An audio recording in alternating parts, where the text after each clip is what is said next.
HarperCollins presents The Boy at the Window by Lucy Strange, read by Charlie Bateman.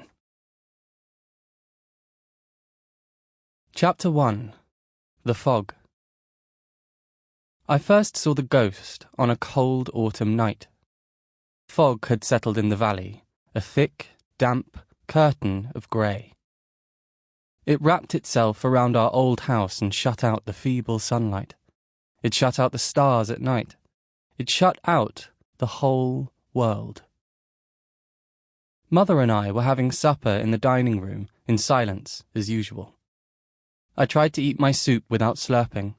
I tried to set my spoon down without a clatter. In the fireplace, a single log glowed and crackled.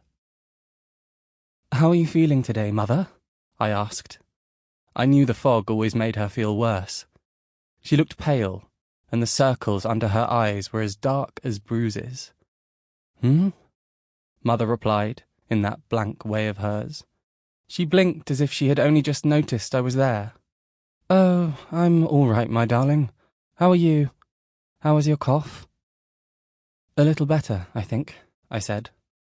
My voice seemed to boom in the silence of the room. "But I did not sleep well last night."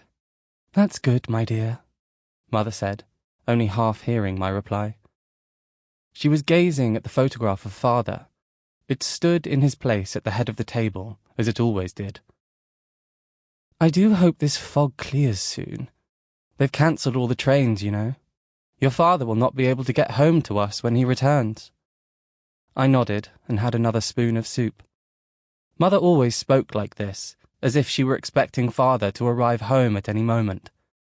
But the truth was, Father had been missing now for over a year. The war had ended, and everyone had returned. Everyone who was still alive. Mrs. Stubbs appeared by my side to take my empty soup dish. "Thank you," I said. "That was very nice." "You're welcome, young sir," Mrs. Stubbs said. She placed a plate of steaming mutton and potatoes in front of me. "Eat that up now. It'll do you good. You need a bit of colour back in those cheeks of yours. I've never seen a lad so bony and pale. Can't have you wasting away now, can we?" "Thank you," I murmured again. Our housekeeper was always trying to feed me up. On the table, a candle burned low and sputtered out. A thin spectre of smoke drifted up towards the high ceiling. That was when I saw him.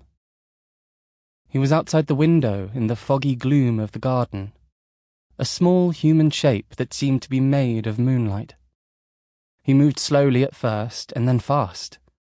He rushed at the window in a sweeping, feathery way, like the sudden swoop of an owl. It was a boy.